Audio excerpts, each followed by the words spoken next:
So to give you perspective on the size, the palm of your hand, that's how small the device is. So everything we discussed about the latest technologies that are available comes in this small size. What you see on the left side is just an enclosure which could be IP56 with the fire ratings which you have to add onto it, with the antenna and a physical key for intrusion detection and other things which can be modified and added to that. So how you connect it, it's just a small 8-core cable. You can put it directly to the inputs over there. Now, what are the main operational elements of an ATE? Number one, you have to interface the ATE with the PHY panel. Number two, once it's connected, you need to, there's a SIM card on it. It wirelessly transmits to an alarm monitoring center. And then the third one, you should have software where you're able to control and modify and edit the settings of this device. So what does it need to monitor? So by default, there are 8 inputs on this kind of technology. The 4 main ones you'd have are fire, fault, isolate, and power fail. So anything else that's there, if it's required in your building or facility, you could put it, but it wouldn't be really required because if you're dealing with QCD, you mainly want to know the fire. So what this device does is, it continuously monitors the operation of the associated PHY panel. So if there's a PHY panel fault, you'll come to know now. If there's a mains fail, you'll come to know. And if there's a low backup battery voltage, that as well. Now there's 2 options for this device. You can either get the DC voltage power from the PHY panel itself, so you don't have to have any additional wiring. But if it's insisted per standard where you have to have a separate power, you can put an AC mains connection with the backup battery inside. How long it lasts on backup battery depends on the size of battery you put inside and the size you want to accommodate. So how does an ATE communicate now? So with the current technology, it's PSTN wired based, and anything else you need additional proprietary modules to do upgrades. With the primary method for an ATE, it's 3G LTE and or 4G, 5G cellular telecoms. So what we see with dual modem redundancy with auto changeover is, there'll be 2 SIM card slots. You could put one with Ooredoo or one with Vodafone. So what happens is, in case one network goes down, it automatically changes to the other one, so you have continuous reliability of the connection with the device and the center. Other methods that are available are Ethernet and Wi-Fi, although from most use cases, a single SIM system has been the only one required, but if the specification requires all 3 or all 4, it can be done. Now you know this device, how many do you need? So for smaller buildings, I believe in Qatar you'd have the categorization of buildings. So for smaller buildings, just one ATE to each building is enough. Depending on the number of inputs, you could go from 8 all the way to 512, 520. For larger buildings, you may need 10 or more in various configurations depending on what you need. So a small house on the left-hand side, 1 is fine. A small building of units which have just one PHY panel on the bottom of the ground floor, you can connect all of them there. A medium-sized building, maybe 1 or 2, and then from something like a mall or stadium which have a lot of systems, like a lot of inputs, you could segregate them into zones and then add more than 10 to 20 depending on how many you need. Now you have 10 to 20 devices. How are you going to manage them? You're going to put a sticker on it and then come and check it every time. That doesn't make sense. You could rename the thing, maybe today it's here, tomorrow it's installed in another place during maintenance or something. Each device has a cellular modem. So because it has a modem on it, it has a unique number called an IMEI number. So this is a unique identifier which never changes. So this is how you can manage multiple devices with that unique ID. And the second part of managing it is with the software. So what the software does is, it allows you to do remote monitoring, manage the device, and have complete control of the device from anywhere, anytime. So now we've looked a little bit about the device. We're going to go into the Internet of Things and how it merges together and how we can get more possibilities with the device, with the power of IoT. So a simple definition, it describes physical objects embedded with sensors and actuators that communicate with computing systems via wired or wireless networks, allowing the physical world to be digitally monitored or even controlled. Basically, in simple terms, you put a SIM card on it, it has internet, you can access it, control it, and do whatever you want anywhere, anytime. Emphasis on anywhere and anytime. So we'll talk now about IoT enablement in fire alarm signaling technology. So what are the benefits of adopting IoT in your fire alarm signaling technology? It enhances the safety measures that you have, it improves the response times, and provides valuable insights for better decision making. Anything that you have connected any data that moves back and forth is logged. So you know what's happening, when it happened, how it happened, where it happened. With all this data, you can actually use like the big words you hear all the time now, like machine learning, big data, AI. You have the data now, all you have to do is apply it, and then afterwards you can get your insights out from there. So remote monitoring, anytime, anywhere access, data-driven insights. You have the data, you can do so much with that now. You have devices connected, which devices are going faulty after a while, how long is it taking for them, how long did it take a technician to go and repair something and then get it back online, anything like that, the possibilities are endless. Enhanced communication. Now we have wireless, you have dual redundancy as well. So you might think in terms of reliability, if I just have a wired connection, what happens if the wire gets cut? You have no connection there. If you have a SIM card, yes, the network may go down. That's why you have 2 SIM cards as an option as well. But mind you that telco operators right now, they have a service availability of 99.6% consistently or even more. What that converts to is 3.5 hours of downtime per year. So think about that. In 1 year, the total downtime for maybe scheduled maintenance would be just 3.5 hours spread across the year. If you have 2 networks, then you're bringing that even lower. So the chances of 2 networks going down at the same time for 3.5 hours in a whole year are very less. And from the use cases that have been done with this, there have been no issues at all in terms of connectivity. Sorry. Predictive maintenance. Now you have devices that are connected to this ATE, and now that's coming to your alarm monitoring center. When you have this data, you can actually come to know which devices are failing, how long they take till they're back online. These small details about the devices, you can actually get this data and the insights to do predictive maintenance and fix them before you anticipate they could fail, if at all. If they have to be maintained, if there's a fault, you can actually go and fix the fault instead of waiting for the next inspection to go and find out at that time. And then obviously cost savings. But doing predictive maintenance particularly, you can actually save all the costs when you have your man-hour costs to go there to do the maintenance, sending out people, and also by implementing the system, you're increasing the efficiency of your operations. So now we have a lot of good things about IoT. What are the risks? Now there's obviously going to be risks with going to a new kind of system. So one, cybersecurity vulnerabilities. Any malicious actor could just come in to take over your system, change all the values, change all the settings, and disrupt your operation completely. With fire safety systems, that is a serious issue. Reliability concerns. My SIM card could go down, the network could go down. So how we mitigate that is with using dual SIM, adding Wi-Fi, Ethernet, multiple options, which we'll look into how we take care of those problems later. Compatibility issues. Different manufacturers, different makes.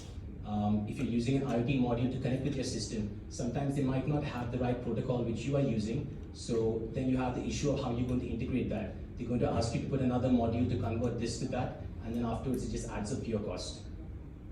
Data privacy concerns.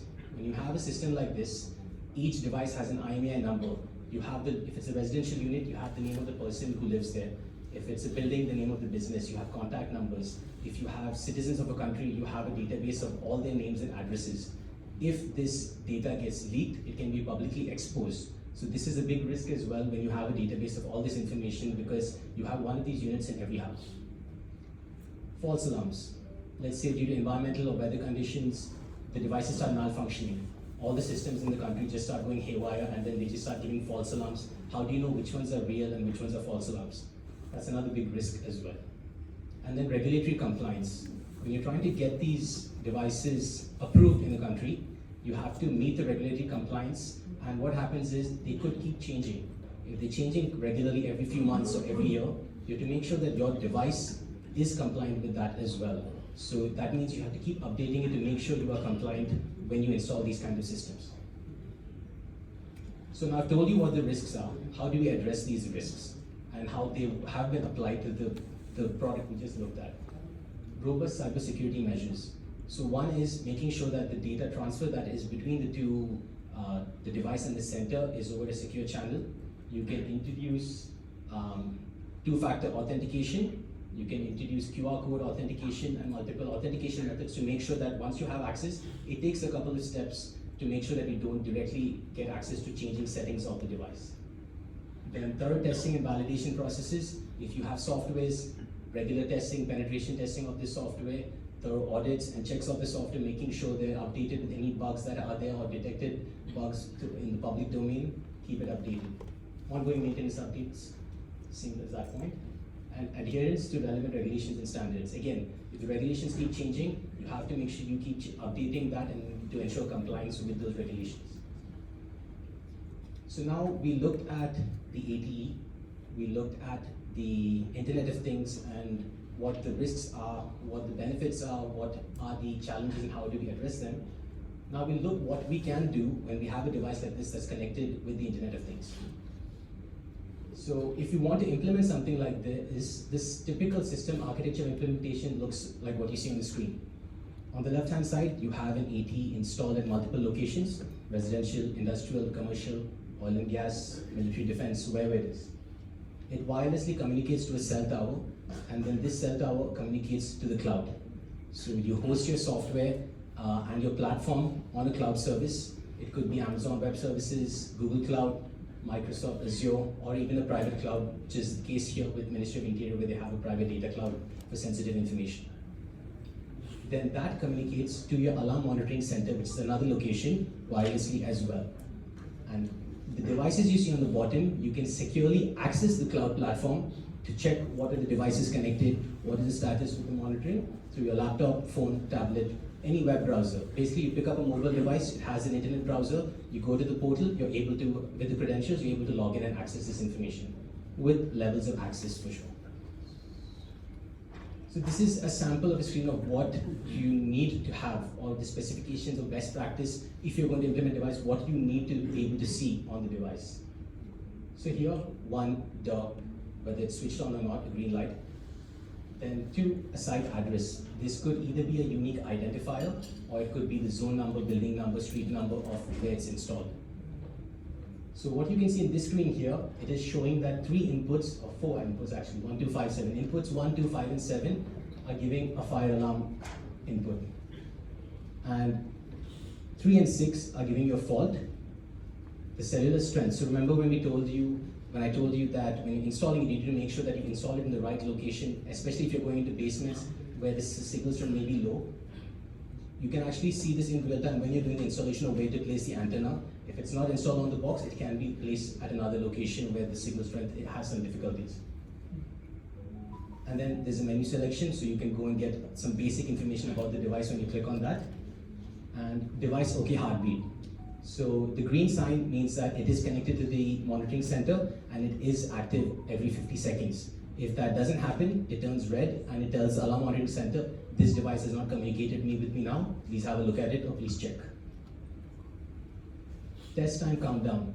When you are connecting a new input to the device, the technician's at the site and he wants to send an alarm, a fire alarm signal. Now you want to make sure that doesn't relay to QCD immediately if it's implemented here, that is. So when you put it in test mode, it stops at the alarm monitoring center because it's already been designated as a test signal. So that is one mode or test mode which is on the device. Then indicator testing tells you that input 4 is in test mode, so if you get an alarm signal from test input number 4, it's not an actual fire. And fire panel voltage. So there are 3 things that can happen over here. If you're getting the power directly from the panel, it'll tell you the voltage. You can set settings like if the voltage drops below a certain limit, you get an alarm that time. If you're connected to the AC mains and the AC mains fails, it would switch over, you get an alarm as well that the AC mains has failed.